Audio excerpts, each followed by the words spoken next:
আসসালামু আলাইকুম। প্রিয় দর্শক, পবিত্র মাহে রমজানের শুভেচ্ছা জানিয়ে শুরু করছি হামদর্দ রুহ আফজা নিবেদিত রমজানের স্বাস্থ্য ভাবনা অনুষ্ঠানের আজকের পর্ব। আপনাদের সাথে আছি আমি ডাক্তার সিফাত রহমান।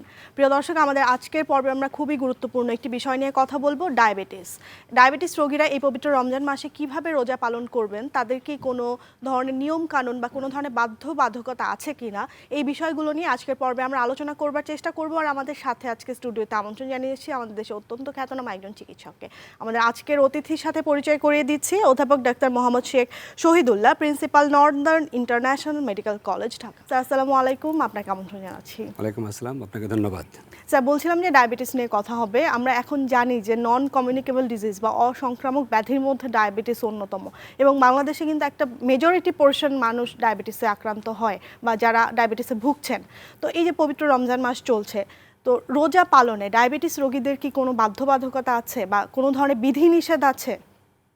আপনাকে অসংখ্য ধন্যবাদ। বৈশাখী টিভির পর্দায় যে সমস্ত সম্মানিত দর্শক আজকের আমাদের অনুষ্ঠান দেখছেন, তাদেরকে এবং গোটা দেশবাসীকে অগ্রিম ঈদের শুভেচ্ছা জানাচ্ছি। আপনি যে প্রশ্নটা আমাকে করেছিলেন, সেটার যদি বলতে চাই, তাহলে আমাদের 80-র দশকে আমরা একটু ফিরে যেতে চাই।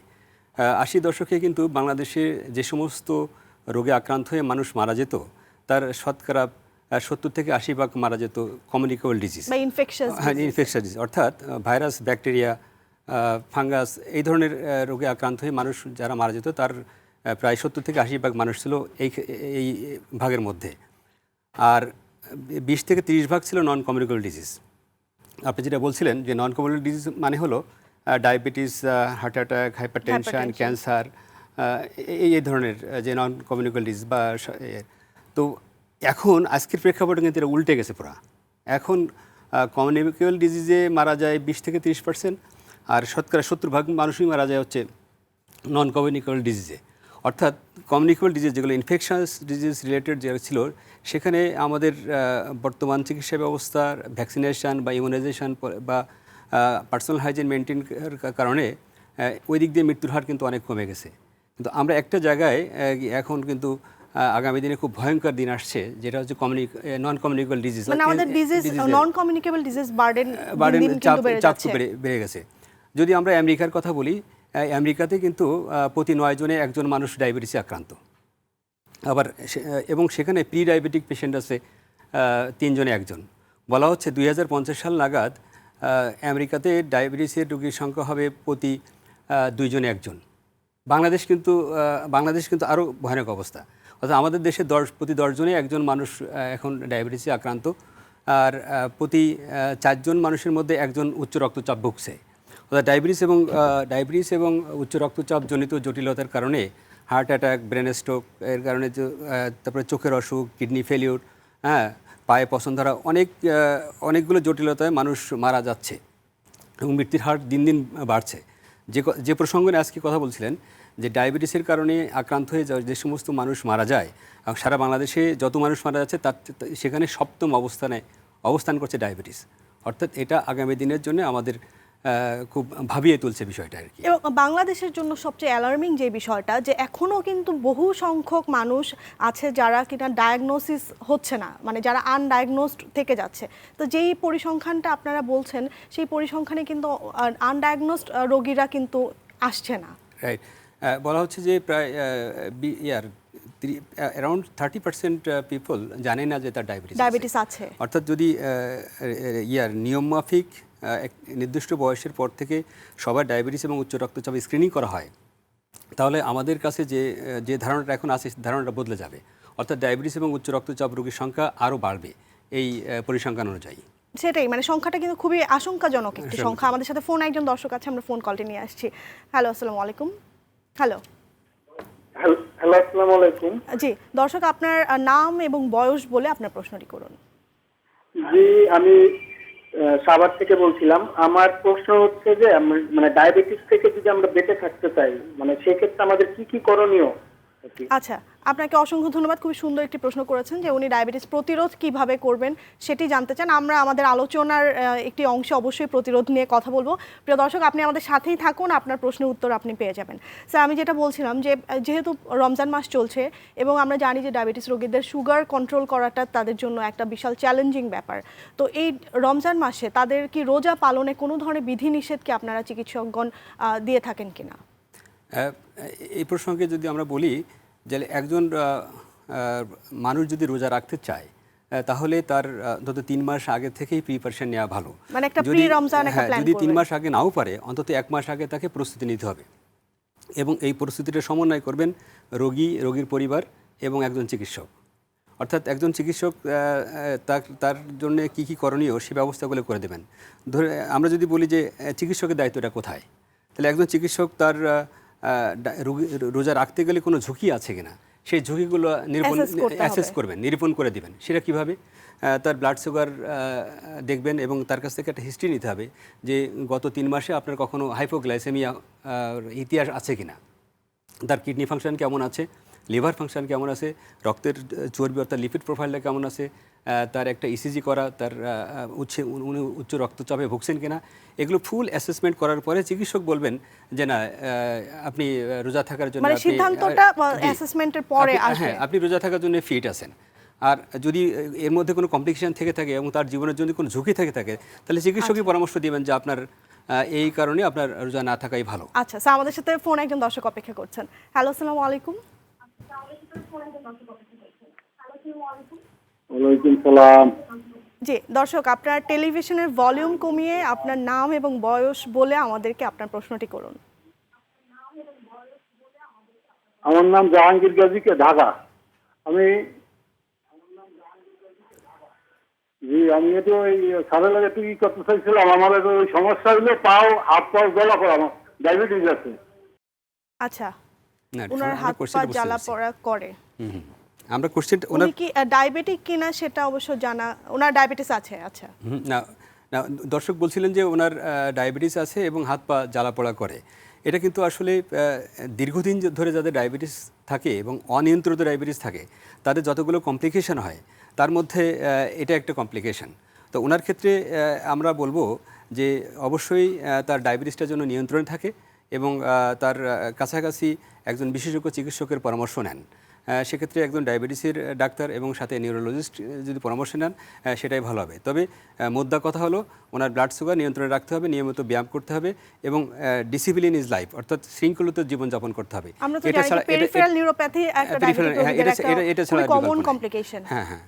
আচ্ছা স্যার, আমরা এখন একটি প্রসঙ্গে আসতে চাই, সেটা হচ্ছে হাইপোগ্লাইসেমিয়া বা সুগার হঠাৎ কমে যাওয়া। তো একজন রোজাদার ডায়াবেটিক রোগী তার সুগার যদি হঠাৎ করে ফল করে তাহলে তিনি কি কি লক্ষণের মাধ্যমে সেটা বুঝতে পারবেন? এখন মূল হাইপোগ্লাইসেমিয়ার আমাদের সংজ্ঞাটা আগে জানা দরকার যে হাইপোগ্লাইসেমিয়া কি। আমরা জানি যে ব্লাড সুগার যদি 4-এর নিচে আসে বা 3.9-এর নিচে আসে তখন আমরা তাকে হাইপোগ্লাইসেমিয়া বলি। যেমন হাইপোগ্লাইসেমিয়া হলে একটা মানুষ চোখে ঝাপসা দেখে, অনেক সময় একটা জিনিস দুটো দেখে, একটা ঝিমুনি একটা ভাব চলে আসে, দুর্বলতা হয়, অনেক সময় মাথা ঘুরে পড়ে যেতে পারে, খিঁচুনি হতে পারে, বুক ধড়ফড় করতে পারে এবং সোয়েটিং হতে পারে। তো অনেকগুলো কমপ্লিকেশন, এই ধরনের কমপ্লিকেশন হয়। ইভেন যদি হাইপোগ্লাইসেমিয়া টাইমলি ম্যানেজ করা না যায় তাহলে কিন্তু ইভেন পেশেন্ট মারাও যেতে পারে। অর্থাৎ ডায়াবেটিসের যে কমপ্লিকেশন মূল একটা হাইপোগ্লাইসেমিয়া হলে হতে পারে, হাইপারগ্লাইসেমিয়া হতে পারে। হাইপারগ্লাইসেমিয়া ম্যানেজ করা যতটা সহজ, হাইপোগ্লাইসেমিয়া ম্যানেজ করা কিন্তু তার থেকে বেশি কঠিন। মানে পেশেন্টের তখন ইমার্জেন্সি ম্যানেজমেন্টের প্রয়োজন হয়। ইমার্জেন্সি ম্যানেজমেন্টের প্রয়োজন। যেমন ধরুন এক্ষেত্রে যদি আমরা বলি যে হাইপোগ্লাইসেমিয়া যদি হয় তাহলে আমরা বলি যে অন্তত বাসায় যদি চিনি থাকে অন্তত চিনি জাতীয় কিছু তাকে মানে খাওয়ানোর ব্যবস্থা করতে হবে। হয়তো চিনির পানি দিয়ে খাওয়াই দিলাম, দেওয়ার পরে 15 মিনিট আমরা অপেক্ষা করলাম। অপেক্ষা করার পরে আবার দেখলাম যে তার ব্লাড সুগার 5-এর উপরে আসলো কিনা। যদি আসে তাহলে তো ভালো, তাকে আমরা বাসায় বসেই ম্যানেজ করতে পারবো। যদি তখনও যদি আবার হাইপোগ্লাইসেমিয়ার একটা ফিচার থাকে তাহলে কিন্তু আমাদের অবশ্যই নিকটস্থ হাসপাতালে ভর্তি করাতে হবে। আপনি বলছিলেন যে হাইপারগ্লাইসেমিয়া বা গ্লুকোজ যদি অনেক বেশি বেড়ে যায় সেটা ম্যানেজ করাটা তুলনামূলকভাবে সহজ। তো হাইপারগ্লাইসেমিয়া হলে রোগী কিভাবে বুঝতে পারবে? হাইপারগ্লাইসেমিয়া হলেও রোগীর কিন্তু একটা অস্বস্তি ভাব চলে আসবে। সেখানে আমাদের ব্লাড সুগার সাথে সাথে আমরা মাপার ব্যবস্থা থাকতে হবে। সাধারণত 16.9 বা এরকম বা 17 উপরে গেলেই আমাদের মনে করতে হবে যে এটা খুব রিস্কি জায়গায় চলে যাচ্ছে, অর্থাৎ লাইফ ফ্যাটালিটি চলে আসছে। এবং সাথে সাথে ডায়াবেটিক কিটোসিস আমাদের বা ইউরিনের কিটোন বডি আছে কিনা সেগুলো অ্যাসেস করা দরকার। এবং আমরা যেটা বলছিলাম যে হাইপোগ্লাইসেমিয়া যদি হয় তাহলে রোগীকে কিন্তু রোজাটা ভাঙতে হয়। হ্যাঁ, এটা একটা অ্যাকিউট একটা কন্ডিশন, কিছু করার নেই।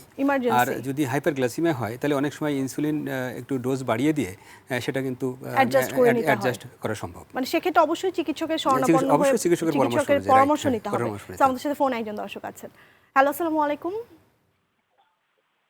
হ্যালো, জি দর্শক, আপনার নাম বয়স বলে আপনার প্রশ্নটি করুন। আমার বয়স হচ্ছে 50। আমার নাম বাচ্চু, ডায়াবেটিস। আপনার মাই ইনসুলিন লই, এরপরে আমার 12, 14, 15 থাকে। এরপরে বিখ্যাত কোনো বড়ি ট্যাবলেট আছে? দর্শক, আপনার প্রশ্নটা আমাদের কাছে পরিষ্কার নয়, আপনি আবার বলুন।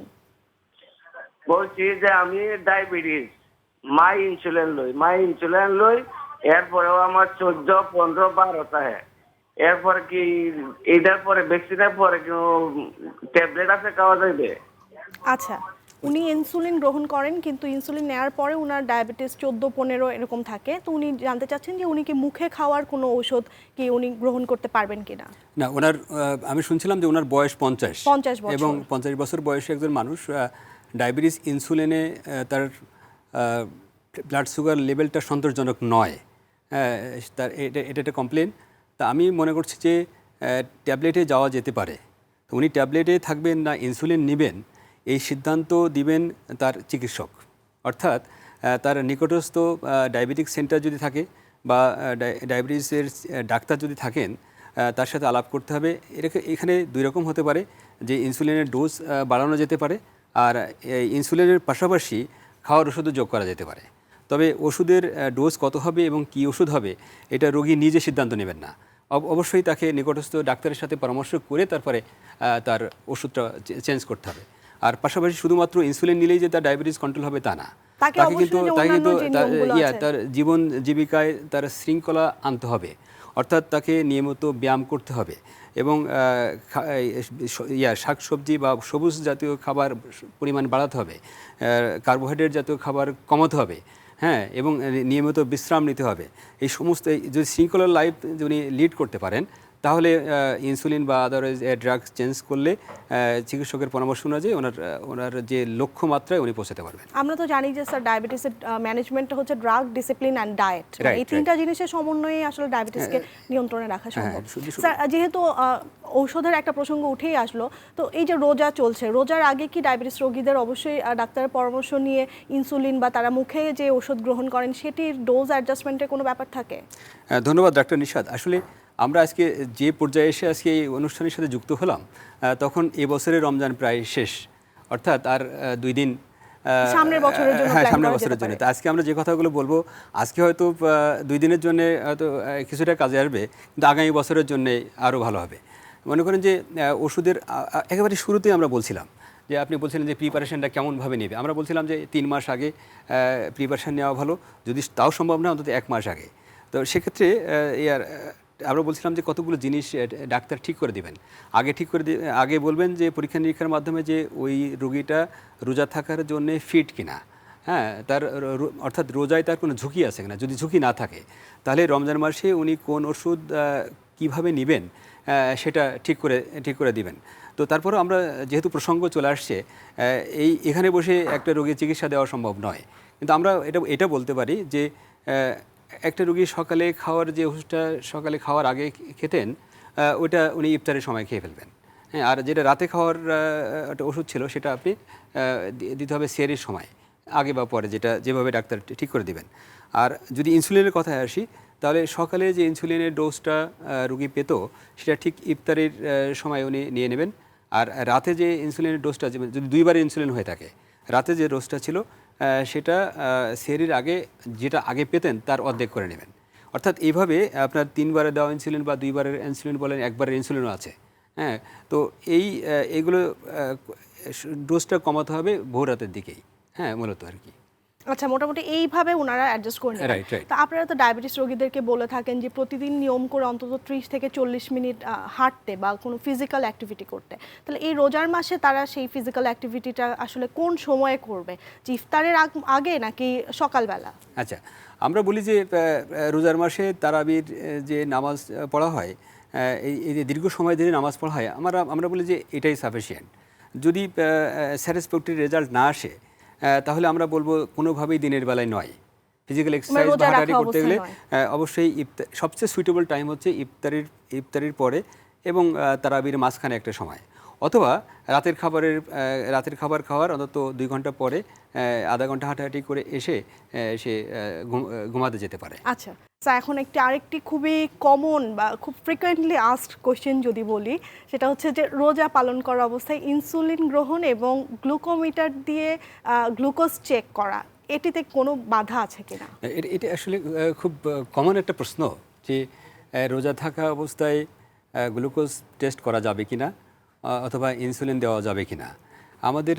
আমাদের দেশের বিজ্ঞ আলেমবৃন্দ এবং ইন্টারন্যাশনালি বিজ্ঞ ইসলামী চিন্তাবিদ যারা আছেন তারা কিন্তু স্পষ্টভাবে ধারণা দিয়েছেন যে রোজা রাখা অবস্থায় গ্লুকোমিটার দিয়ে আপনি অবশ্যই আপনার ব্লাড সুগার চেক করতে পারবেন, পাশাপাশি আপনার প্রয়োজনীয় ইনসুলিন নিতে পারবেন।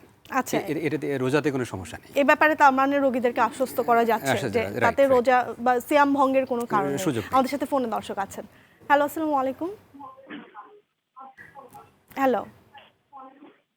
ওয়ালাইকুম আসসালাম। আসসালামু আলাইকুম। জি, দর্শক শুনতে পাচ্ছি, আপনার প্রশ্নটি করুন। আমার প্রশ্নটা হলো, রোজার মাসে মাশাআল্লাহ রোজা থাকলে খুব ভালো থাকি এবং রোজা ছাড়া আমি লিনামেট 850 খাই 2 বেলা। এখন ইফতারির পরে আমি 1 বেলা খাইতেছি, ইনশাল্লাহ আমার শরীর খুব ভালো।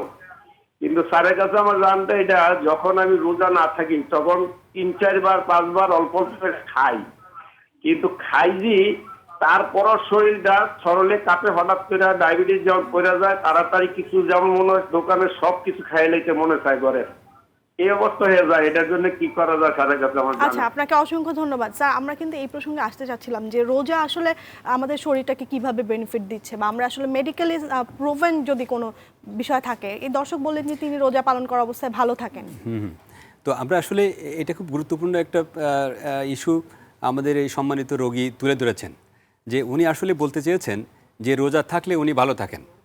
কথাটা কিন্তু একেবারেই শতভাগ সত্য কথা, যে রোজা রাখলে শুধুমাত্র ব্লাড সুগার নিয়ন্ত্রণ হয় তা না, বরং হৃদরোগেরও ঝুঁকি কমে, রক্তের চর্বি কমে, আমাদের মেটাবলিজমটা বাড়ে এবং শরীরে যদি অতিরিক্ত পানি বা বিষাক্ত পদার্থ থাকে সেটাও কিন্তু বেরিয়ে যায়। হ্যাঁ, তো রোজা রাখার কিন্তু উপকারিতা অনেক। আমাদের নবী করিম হযরত মুহাম্মদ সাল্লাল্লাহু আলাইহি ওয়াসাল্লামও কিন্তু মাসে অন্তত মাঝে মাঝে রোজা রাখতেন। হ্যাঁ, এবং এখন আমাদের দেশে অনেক মানুষ আছে যারা প্রতি মাসে অন্তত 2 বা 3 দিন রোজা রাখেন। তো এই রোজা রাখলে উপকারিতাই বেশি, ক্ষতি কম। ওনার যে প্রশ্নটা ছিল যে রোজা যখন না থাকেন তখন দেখা যায় যে ওনার খাওয়ার একটা ক্রেভিং বা অ্যাপেটাইট যদি আমরা বলি যে সেটা অনেক বেশি থাকে, তো উনি সেটা কিভাবে নিয়ন্ত্রণ করবেন? তাহলে উনি রোজা থেকেই শিখে নেবেন যে আমি আজকে রোজা থাকার সময় উনি ভালো থাকছেন কেন। কারণ হচ্ছে উনি সারাদিন না খেয়ে থাকছেন। তাহলে রোজা যখন শেষ হবে তখন উনি খাবেন কম এবং মাঝে মাঝে রোজা রাখবেন।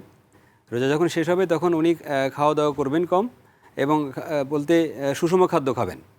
ক্যালোরি কমানো যাবে না। হ্যাঁ, যদি রোজার আগেও একজন মানুষের জন্য যদি 1800 বা 2000 ক্যালোরি খাবারের পরামর্শ দেওয়া হয়, তাহলে রোজার সময় উনি একই ক্যালোরি গ্রহণ করবেন, শুধু খাবারের ধরন এবং টাইমটা বদলাবে। অনেকে দেখা যায় যে একসাথে অনেক বেশি খাবার গ্রহণ করে ফেলেন, তো সেটা আসলে কতটুকু স্বাস্থ্যসম্মত? সেটা একেবারেই ঠিক নয়। তার কারণ অনেকগুলো গবেষণা আছে, যেমন আমরা বলছি যে মানুষের যত খাবে তত সেলের সংখ্যা বৃদ্ধি পায়, যত খাবে তত মানুষের গ্রোথ হয়। অর্থাৎ খাওয়ার পরিমাণ বাড়ানোর সাথে সাথে আমাদের সেলের পরিমাণও বাড়ে এবং সেল বাড়তে বাড়তে একটা লিমিট পর্যন্ত কিন্তু আর বাড়ে না, তখন বার্ধক্যে চলে যায়। অর্থাৎ যত বেশি খাবে, যত বেশি মোটা হবে, তত বেশি তাড়াতাড়ি সে বিরুদ্ধ হবে।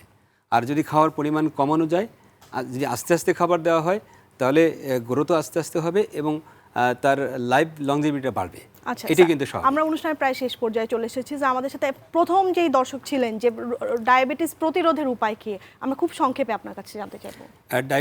ডায়াবেটিস প্রতিরোধ করতে হলে মূলত ডিসিপ্লিন লাইফ লিড করতে হবে। আমরা বলছি যে সুষম খাদ্য গ্রহণ করতে হবে, চিনি বা চিনি জাতীয় খাবার বয়কট করতে হবে এবং নিয়মিত হাঁটতে হবে, ব্যায়াম করতে হবে এবং দিনের মধ্যে একটা নির্দিষ্ট সময় ধরে তাকে বিশ্রাম নিতে হবে, অন্তত 6 থেকে 8 ঘন্টা তাকে ঘুমাতে হবে এবং অবশ্যই ফ্যামিলির সাথে, আত্মীয় স্বজনের সাথে সুসম্পর্ক রাখতে হবে, মানে স্ট্রেস ফ্রি একটা জীবন, মানসিকভাবে যাতে মন ভালো থাকে, যাতে মানসিক চাপ কমানো যায়। তো এই যে আমরা অনুষ্ঠানের একদমই শেষ পর্যায়ে চলে এসেছি, আপনাকে অসংখ্য ধন্যবাদ আপনার মূল্যবান সময়ের জন্য। আপনাকে অসংখ্য ধন্যবাদ, সম্মানিত দর্শকবৃন্দকে ধন্যবাদ। প্রিয় দর্শক, কথা বলছিলাম ডায়াবেটিস বিষয়ে। আমাদের সম্মানিত অতিথি অনেকগুলো গুরুত্বপূর্ণ পরামর্শ দিয়েছেন, আশা করছি আপনারা উপকৃত হয়েছেন। দেখা হবে সামনের পর্বে নতুন কোনো বিষয় নিয়ে। আপনাদের সবার সুস্থতা কামনা করছি।